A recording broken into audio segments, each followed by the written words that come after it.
না না না না না, ওয়েট ওয়েট ওয়েট, 1 সেকেন্ড। এইসব কি আজে বাজে কথা বলছেন আপনি? আর এইসব কথা এখন এখানে উঠছে কেন? ওয়াই? আপনি তো রিঅ্যাক্ট কেন করছেন? আমি তো খারাপ কিছু বলিনি। না ডালি, তুমি এই কথাটা বলতে পারো না। তুমি তো রক্তিমের স্ত্রী ছিলাম, কিন্তু সেটা কন্ট্রাক্টে, সেটা শেষও হয়ে গেছে। ডালির মনটাকে আমি যেভাবে বিষিয়ে দিয়েছি, তাতে তুই এত সহজে ডালির মনে আর জায়গা পাবি না দাদা। কথায় কথায় এইভাবেই তোকে এবার খোঁচা খেতে হবে। তবুও এই পরিবারের ভালোবাসা আমাকে এখানে আটকে রেখেছে, না হলে তো আমার এখানে থাকার কথাই না। এই ডালি, এদিকে আসুন। কি হয়েছে, এটা কি আপনার? কেন এরকম করছেন? সকাল থেকে কেন এরকম উইয়ার্ড ব্যবহার করছেন? কেন করছেন? আপনি কেন রেগে যাচ্ছেন? আমি মজা করছিলাম। এটা চোখ। আচ্ছা ডালি, আমি যে কথাটা বলতে এসেছিলাম, তোমার একটু সাহায্য চাই। তুমি একটু যাবে? আমার হিসেবে মনে হয় একটু গন্ডগোল হয়েছে। ডেলিভারির সময় আমি মনে হয় কোনো শাড়ি। ঋতুজাদি, আপনি না একদম ভুল মানুষকে দায়িত্ব দিয়ে ফেলেছেন। আমি এসব পারবো না। রক্তিম বাবু হিসেবে একদম পাক্কা, মানে কোথায় কখন কি মিস হয়ে গেছে সেটা উনি ভালো বলেন। বুঝতে পারছি না হোয়াটস গোইং রং। আপনাকে কাজটা দিচ্ছে কেন? আপনি সারপাস করছেন কেন? আমার দিকে ঠেলে দিচ্ছেন কাজটা। ওয়াই? রক্তিম বাবু, আমার অনেক কাজ আছে, বুঝুন। আপনি যান না, হেল্প করুন না। দাঁড়িয়ে আছেন কেন? যান যান প্লিজ, যান যান যান যান।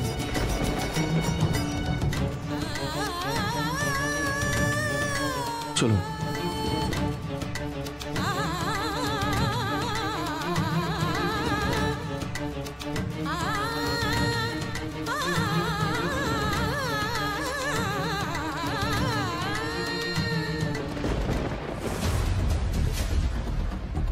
সাব্বাস ডালি, সাব্বাস। আমাকে তো আর কোনো কাজ করতেই হলো না। এমন আগুন লাগিয়েছি তোমার মনের মধ্যে ডালি, যে তুমি একা নও, সাথে দাদাকে আর ঋতুজাকে নিয়ে তিনজনে মিলে একেবারে চুলে পুড়ে ছারখার হয়ে যাবে। হ্যাঁ,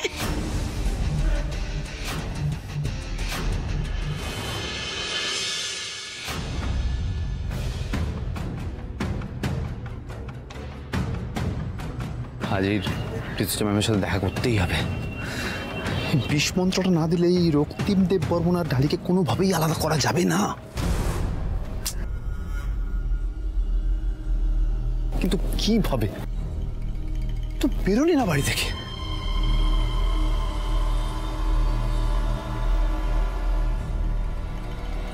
বলছি যে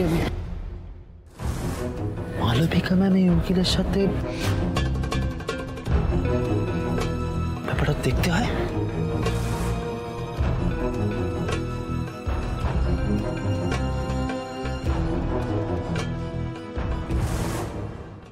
শুনুন, এতে অ্যাডভান্সের টাকাটা রয়েছে, আর মাথায় রাখবেন যে পুরো কাজ হয়ে গেলে কিন্তু এরকম আরো অনেক টাকা পাবেন আপনি। ঠিক আছে ম্যাডাম।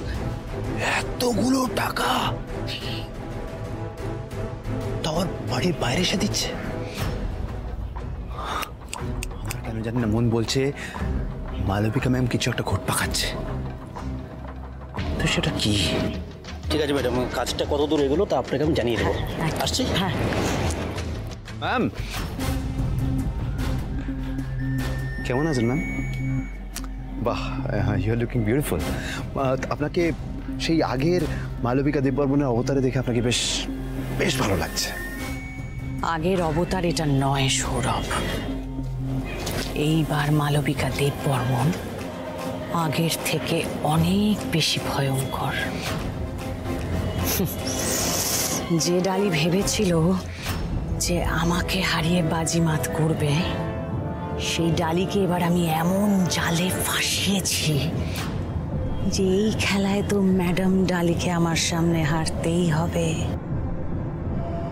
পুরোটা না বুঝলেও চালটা কি সেটা কিছুটা হলেও আন্দাজ করতে পারছি ম্যাম।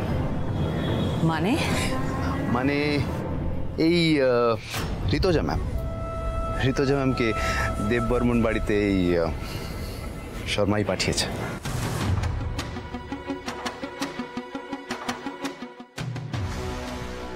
আসলে হয়েছে কি,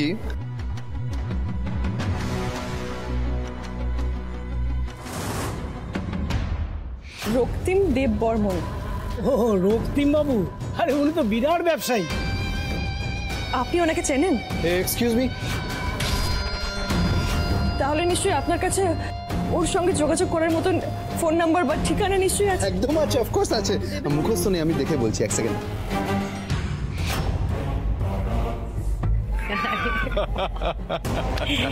তার মানে ঋতুজাকে আমাদের বাড়ির দোরগোড়ায় নিয়ে এসেছে এই শর্মা, মানে তুমি এনেছো। আর সেখান থেকে বাড়ির দোরগোড়া থেকে সাদর আপ্যায়ন করে ম্যাডামকে বাড়ির ভেতরে নিয়ে এসে দাদা আর ডালির সংসারে গ্রহণ লাগিয়েছে এই মালবিকা দেব বর্মন। শোনো, এবার শুধু না কাটা দিয়ে কাটা তোলার পালা। তুমি এবার দেখো ওই ঋতুজাকে কাজে লাগিয়ে আমি ডালিকে এই বাড়ি থেকে কিরকম দূর করে দিই। একটা ছোট্ট কাজ করতে হবে ম্যাম, একটা ছোট্ট কাজ। তার জন্য ঋতুজা ম্যামকে এটা বোঝাতে হবে ডালি দেব বর্মন স্যারকে নয়, আমাকে ভালোবাসে, আমাকে।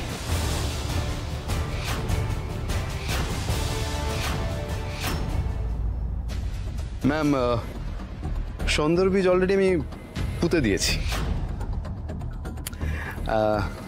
আমি কিভাবে বলবো বুঝতে পারছি না।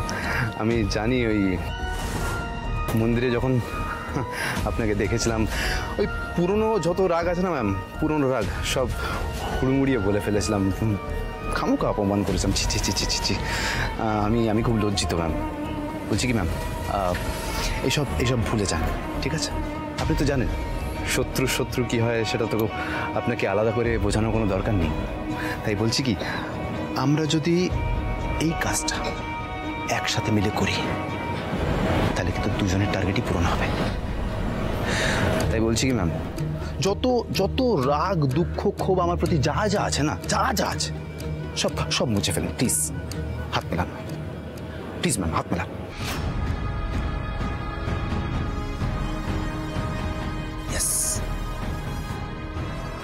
শোনো সৌরভ, ডালির সর্বনাশ করতে না আমি বাঘের মুখে পড়তেও প্রস্তুত।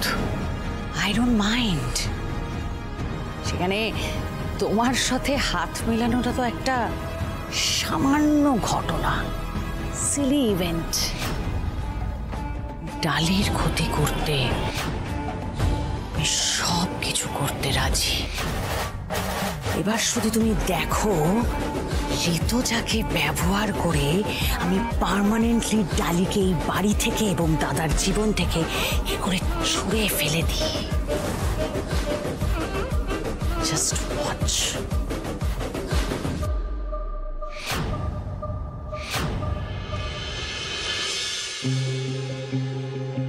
এই মিলে গেছে, হিসাবটা মিলে গেছে। থ্যাঙ্কস। আসেন। আডি,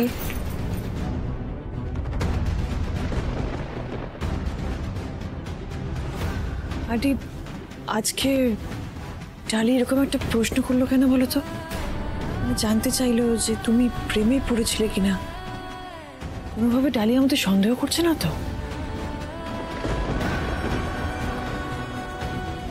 না, উনি জানেন না আমাদের সম্পর্কের কথা। আর আমাদের সম্পর্কের কথা ডালি কোনোদিনই জানতে পারবে না। আর না জানতে পারাটাই মঙ্গল, ভালো হয়। এদিকে মা ডালিকে বাড়ির বউ হিসাবে দেখতে চায়, আর ডালির যে আত্মসম্মান বোধ, এই কথাটা জানতে পারলে ডালি মেনে নিতে পারবেন না, ভুল বুঝবেন।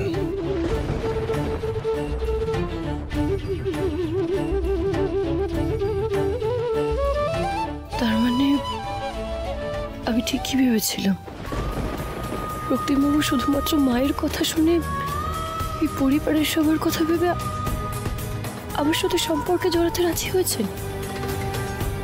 আগের দিন রিসর্টে বলা সব কথা মিথ্যে।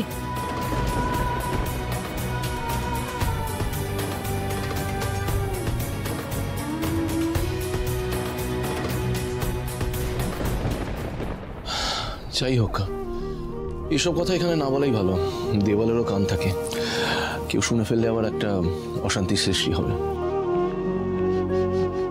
আসি। আদি, আর একটা কথা জিজ্ঞেস করতে খুব ইচ্ছে করছে, বলবে? আদি, আদি, তাহলে সেদিন ঘোরের মধ্যে ঋতুজাতি রক্তিম বাবুর নামই নিচ্ছিলেন? জানি এটা হয়তো ঠিক সময় নয় এই প্রশ্নটা করার, কিন্তু খুব জানতে ইচ্ছে করছে। আচ্ছা আটি, তুমি কি আগে আমাকে সত্যিই ভালোবাসতে?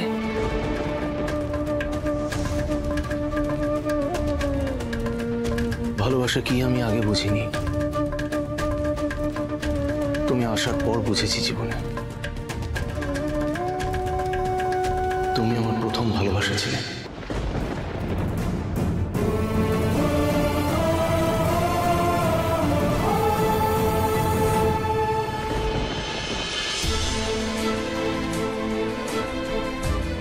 কিন্তু ডালি আসার পর ভালোবাসার মানুষটাকে কি করে আগলে রাখতে হয় সেটা শিখেছি। এই যে আমার মধ্যে একটা চেঞ্জ, সেটা যার ডালির জন্য এসেছে। ভালোবাসলে যে মানুষ সম্পূর্ণভাবে বদলে যায়, একটা পরিবর্তন আসে, সেটা ডালি আমায় শিখেছে।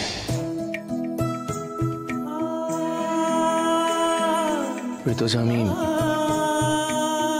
ডালিকে খুব ভালোবাসি।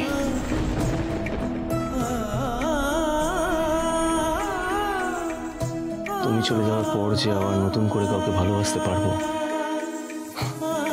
সেটা কোনোদিনও ভাবিনি। কিন্তু ডালি সেই শূন্যস্থানটা পূরণ করেছে।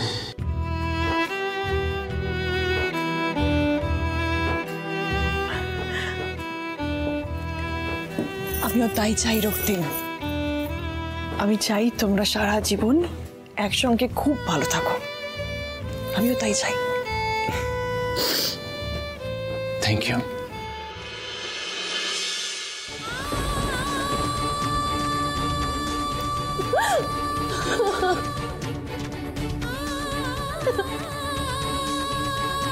ভালোবাসা কি আমি আগে বুঝিনি, তুমি আসার পর বুঝেছি জীবনে। তুমি আমার প্রথম ভালোবাসা ছিলে। কেন মিথ্যে বললেন রক্তিম বাবু? কেন আমাকে এত মিথ্যে স্বপ্ন দেখালেন? কেন আমাকে এইভাবে ঠকালেন? কেন ঠকালেন? ডালি,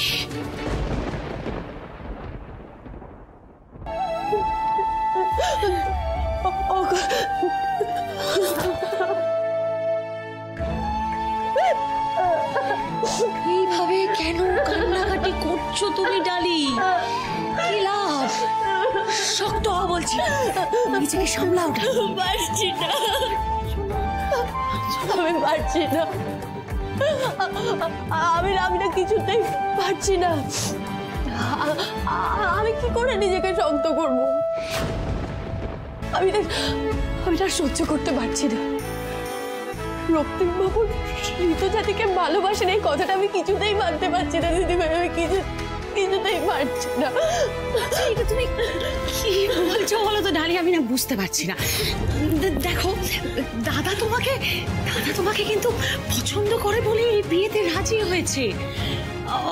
অবশ্য পরিবারের কথা ভেবে এই ডিসিশনটা নিয়েছে কিনা সেটা আমি সত্যি বলতে পারবো না, কিন্তু আমার কি মনে হয় জানো তো, দেখো ডালি, দাদা তোমাকে কিন্তু ভালোবাসে বলেই এই বিয়ে করতে রাজি হয়েছে। তা নাহলে তুমি বলো, এত বছর পরে কি দাদার মনে ঋতুজাকে নিয়ে আর কোনো ফিলিংস বেঁচে থাকবে? না না না দিদিভাই, রক্তিম বাবুর মনে না বরাবরই ঋতুজাতির জন্য জায়গা ছিল, আর আজও আছে। আসলে কি বলেন তো, উনি না শুধুমাত্র পরিবারের কথা ভেবে আমার সাথে বিয়ে করতে রাজি হয়েছিলেন। ওনার আমার প্রতি কোনো টান নেই, কোনো টান নেই। এইটা তুমি কি করে বলছো বলো তো এই কথাটা? দেখো, তুমিও তো এটা মানবে যে তুমি এখন দাদার জীবনে একটা বিশেষ জায়গা করে নিয়েছো, তাই তো? হ্যাঁ, বন্ধুত্বের জায়গা করেছি ঠিকই, কিন্তু আমি ওনার মনে ঠাঁই পাইনি, ওনার ভালোবাসার মানুষটা হয়ে উঠতে পারিনি।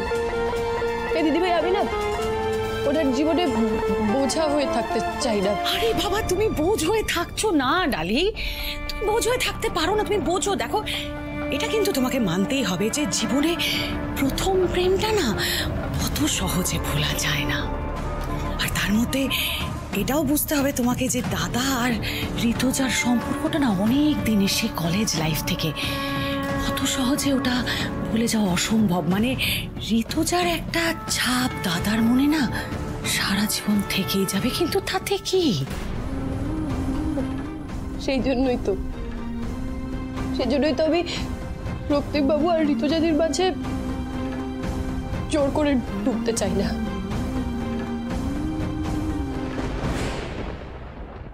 বেশ বেশ, তাহলে আমাকেই একটা সিদ্ধান্ত নিতে হবে ডালি। মানে কি করবেন আপনি? ডালি, এতদিন তুমি আমাকে দিদিভাই বলে ডেকেছো তো, কিন্তু তোমার সেই ডাকের কোনো সম্মান আমি এতগুলো দিন ধরে রাখতে পারিনি। কিন্তু আজ আমি সিদ্ধান্ত নিয়েছি, তোমাকে আমি একদম আমার নিজের আপন ছোট বোনের মতোই আগলে রাখবো। আমি তোমাকে কথা দিচ্ছি ডালি, আমি তোমার আর দাদার মাঝে আর কাউকে আসতে দেব না। And I mean it, দেখো। দিদিভাই, আমার কথা শুনুন। দিদিভাই, দিদিভাই কি করতে চাইছেন?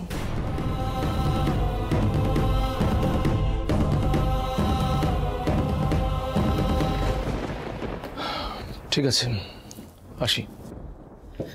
দাদা। বনি, তুই এখানে মানে কিছু বলবি? তোর সাথে আমার কিছু ইম্পর্টেন্ট কথা আছে দাদা।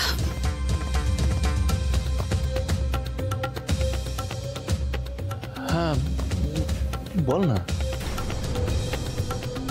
বলছি, আমার মনে হয় ঋতুজার আর এই বাড়িতে থাকাটা একদম ঠিক হবে না।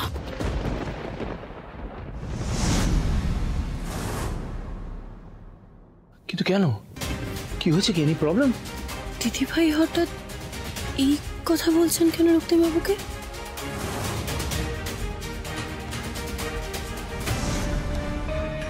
দেখ দাদা, তোকে একটা জিনিস বুঝতে হবে। তোর আর ঋতুজার অতীতের ভালোবাসার সম্পর্কের কথা ডালি আজ জানে না ঠিকই, কিন্তু ডালি বুদ্ধিমতী মেয়ে। যে কোনো মুহূর্তে তোদের কথাটা যখন জানতে পারবে, ওর কিন্তু এটাই মনে হবে যে তুই ওকে ঠকিয়েছিস। হ্যাঁ, ওর এটাই মনে হবে। আমি বলছি দাদা, তুই যদি চাস যে তোদের সম্পর্কটা ভালো থাকুক, তাহলে তুই এই মুহূর্তে ঋতুজাকে বলবি এই বাড়ি ছেড়ে চলে যাওয়ার জন্য। তোকে বুঝতে হবে দাদা যে এতদিনে তোদের মধ্যে একটা বন্ধুত্বের সম্পর্ক তৈরি হয়েছে। এখন তোর এই অতীতের ভালোবাসার কথা ডালি জানতে পারলে তোর কি মনে হয় তোদের সম্পর্ক ঠিক থাকবে? থাকবে না দাদা, থাকতে পারে না। দাদা, তুই যদি চাস যে তুই আর ডালি ভালো মতো সুখে শান্তিতে থাকবি, তাহলে ঋতুজাকে বলে এই মুহূর্তেই বাড়ি থেকে চলে যেতে। আর দিদি কিন্তু একদম ঠিক বলছে। না,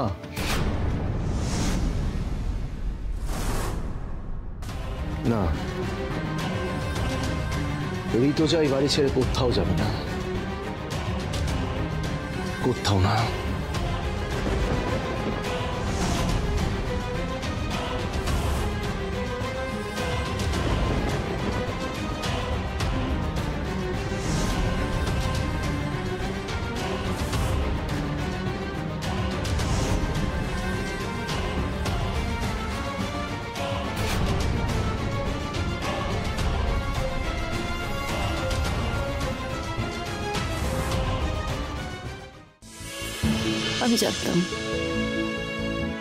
আমি জানতাম আপনি ঠিক আটকাবেন, কারণ আপনি এখনো ঋতুজাদিকে ঠিক আগের মতোই ভালোবাসেন। আর সেটা আপনি এবার না চাইলেও আমার থেকে কিছুতেই আড়াল করতে পারবেন না, কিছুতেই না। দাদা তুই একদম বুঝতে পারছিস না, ঋতুজা এখন এই বাড়িতে থেকে যাওয়া মানে তুই তোর জীবনের সর্বনাশ ডেকে আনছিস। বনি, আমি সমস্ত কিছু বুঝতে পারছি। I can understand everything. আমার কাছে একটা জিনিস ক্লিয়ার, ঋতুজার এই শরীরের অবস্থায় ও এই বাড়ি ছেড়ে কোথাও যাবে না, and that is the final word. আমি জানি রক্তিমবাবু, আপনি ঋতুজাদিকে কোনোদিনও ভুলে যাননি। পুরনো ক্ষত যেমন সময়ের সাথে সাথে মিলিয়ে যায়, কিন্তু তার দাগ সারা জীবনের জন্য থেকে যায়। ঠিক তেমনই ঋতুজাদির প্রতি আপনার ভালোবাসা সময়ের সাথে ধামা চাপা পড়ে গেছিল ঠিকই, কিন্তু এত বছর পর ঋতুজাদিকে দেখে সেই ভালোবাসা আবার জেগে উঠেছে। আপনি না কোনোভাবেই ওকে চোখের আড়াল হতে দিতে চান না।